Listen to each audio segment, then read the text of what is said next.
ফাজিল কোথাকার বেয়াদব নষ্ট দুশ্চরিত্র মহিলা। আপনি আপনি এখানে আসছেন কেন? আপনি তো মানে আপনি আপনি অন্য কাউকে রাখেন। আমি একজন পুরুষ হয়ে এটা তো আমি মেনে নিব না আপু। আপনি তো এটা ভুলে কাজ করছেন। একজন বয়ফ্রেন্ড ব্যস্ত থাকতেই পারে, সে ফোনটা নাই ধরতে পারে, এই জন্য আপনি ডিরেক্টলি তার বন্ধুর সাথে বেডরুমে চলে যাবেন?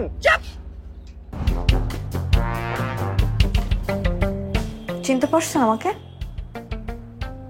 আপনি কি কালকে আমার সাথে একটু দেখা করতে পারবেন? আমি আপনাকে অ্যাড্রেস টেক্সট করে দিচ্ছি, ঠিক বিকাল 5টায়।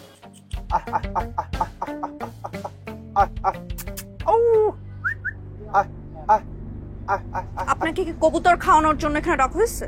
ও সরি। আপনি আগে বসেন, আগে কথা বলেন, জি তারপরে আপনি কবুতরকে খাওয়ান, কোনো অসুবিধা নেই। জি না, আসলে হয়েছে কি, ধরেন যে কোনো বাসায় উঠলেই ওই মানুষের মনটা বোঝা যায়। একটা মানুষের মন যে কত বড়, একটা মানুষের মন যে কত সুন্দর, একটা মানুষের মন যে কতটা পিসফুল, এটা কিন্তু তার বাসার ছাদ দেখলে বোঝা যায়। আপনার বাসার ছাদটা অনেক সুন্দর। শুনেন, এই বাসার ছাদটা আমার না, ইভেন এই বাসাটাও আমার না। কি বলেন? তাহলে এটা কার বাসা? সেটা তো আপনার জানা দরকার নাই। আপনার কাজ হচ্ছে ভাড়ায় খাটা, সো আপনাকে আমি একটা কাজের জন্য এখানে ডাকছি। আপনি আগে আমার কথা শুনুন। এই, আপনি কি আমাকে রিক্সাওয়ালা পাইছেন? হ্যাঁ, যে আপনি হুট করে ডিটেলস ছাড়া আমার প্যাসেঞ্জার হয়ে যাবেন আর আমি আপনার নিয়ে আস্তে আস্তে ভাড়া খাটবো? আমি আবরার। আমাকে ভাড়ায় নিতে হইলে সব ডিটেলস দিতে হবে, না হলে দেখা যাবে কোথায় না কোথায় খুন করে রেখে আসছেন, পুলিশ তো এসে আমাকে ধরবে। এই, আপনার কি আমাকে খুনি মনে হয়? একটা কিলার ব্যাপার কিন্তু আছে। না, বলতেছিলাম যে ওই যে আছে না, মানে থ্রিলারের যুগ, তো থ্রিলার জনরা চলতেছে না সব জায়গায়, সুন্দর সুন্দর চেহারা মানুষগুলো কিন্তু খুন করে, আমরা বলতে পারি না। ভাই, আপনার বলা শেষ হয়েছে? জি। এখন আপনি আমার কথাটা শুনবেন প্লিজ? জি। আমি একটা বড় বিপদে পড়ছি। হ্যাঁ, ওটা তো আমি জানি, মানুষ তো বিপদে পড়লে আমাকে ভাড়া নিতে চায়। আমি আসলে আমার বাসা থেকে পালায় বেরোইছি। এই যে আমি বলছিলাম না, মানে বাসা থেকে একটা অকারেন্স করে বেরিয়েছেন না? কি হয়েছে? পুলিশ খুঁজতেছে? হ্যাঁ, পুলিশ খুঁজতেছে? আমরা বলেন ভাই, আমি তো এইসবের ভিতরে নাই। আপনি কথা কেন শুনেন না? আপনি এত কথা বলেন কেন? আমি আমার বাসা থেকে পালায় বের হইছি কারণ আমি আমার বয়ফ্রেন্ডকে বিয়ে করার জন্য পালায় বের হইছি। ওরে আপা, আপনি তো ভুল জায়গায় ফোন দিয়ে ফেলছেন। আমি তো আসলে কাজী টাজি এসব কাম কাজ করি না, সরি। আমি কি একবার আপনাকে বলছি যে আপনি কাজী? বলি নাই তো? সরি। আমি কথাটা শেষ করি প্লিজ। আমি আজকে সকাল থেকে আমার বয়ফ্রেন্ডকে ফোন দিচ্ছি, কোনোভাবেই ফোন ধরে না। অন্য মেয়ে কিনে পালাই গেছে না? না, বলেন বলেন বলেন। আমি ওকে ফোন দিতে দিতে ও যখন কোনোভাবে আর ফোন ধরতেছে না, আমি অনেক টেন্স ছিলাম। পরে আমি ওর ফ্রেন্ডের বাসায়। ফ্রেন্ডের বাসায় যাবেন কেন? মানে বয়ফ্রেন্ড ফোন নাই ধরতে, ফ্রেন্ডের বাসায় কেউ যায়? আমি আমার বয়ফ্রেন্ডের ফ্রেন্ডের বাসায় যাই। ও আচ্ছা, পরে? তারপরে যেটা হয়, ওর বন্ধু গেটটা খুলে ওর ফ্রেন্ডের বেডরুমে আমাকে নিয়ে যায়। ফাজিল কোথাকার বেয়াদব নষ্ট দুশ্চরিত্র মহিলা। আপনি এখানে আসছেন কেন? আপনি তো মানে আপনি অন্য কাউকে রাখেন। আমি একজন পুরুষ হয়ে এটা তো আমি মেনে নিব না আপু। আপনি তো এটা ভুলে কাজ করছেন। একজন বয়ফ্রেন্ড ব্যস্ত থাকতেই পারে, সে ফোনটা নাই ধরতে পারে, এই জন্য আপনি ডিরেক্টলি তার বন্ধুর সাথে বেডরুমে চলে যাবেন? চুপ! আর একটা কথা আমি শুনতে চাই না।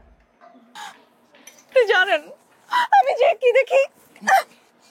আমি দেখি আমার বয়ফ্রেন্ড ওর ফ্রেন্ডের বেডরুমে অন্য একটা মেয়ের সাথে জাস্ট এইভাবে হাত ধরে বসে আছে।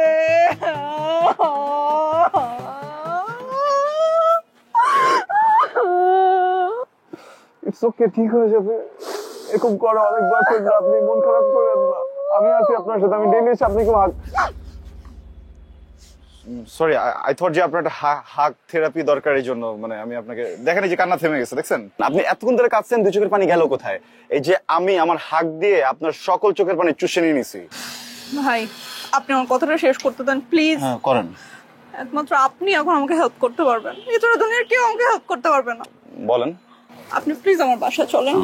বাসায় তো যাও না। আপনি আমাকে বিয়ে করবেন, তারপর আমার বাসা যাবেন।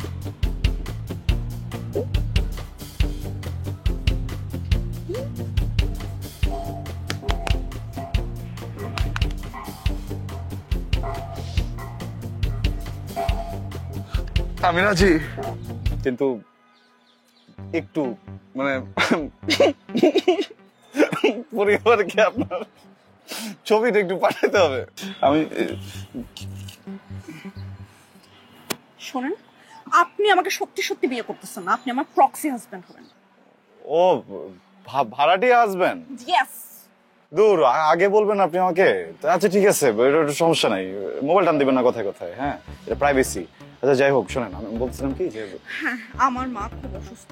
হ্যাঁ আমার বাসায় একটা ছোট বোন আছে। হ্যাঁ আমি যেহেতু বিয়ের কথা বলে বাসা থেকে পালা বের হয়ে গেছি, বাসার সবাই অনেক টেন্স। এখন আমি যদি কোনোভাবে বিয়ে না করে বাসায় ঢুকি, যাকে সামনে পাবে তার সাথে আমার বিয়ে দিয়ে দিবে। আপনি বুঝতে পারতেছেন, আমাকে যদি এভাবে বিয়ে দিয়ে দেয় আমি কত বড় বিপদে পড়বো।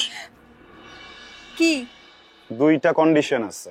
নাম্বার 1, আমি রাতে আমার বাসার বাইরে থাকি না, আর যদি আমাকে আমার বাসার বাইরে নিতে হয় সেই ক্ষেত্রে আপনাকে ওভারটাইম পে করতে হবে। ডান। নাম্বার 2, 9,969 টাকা হ্যাঁ, পার ডে চার্জ। ওকে ডান।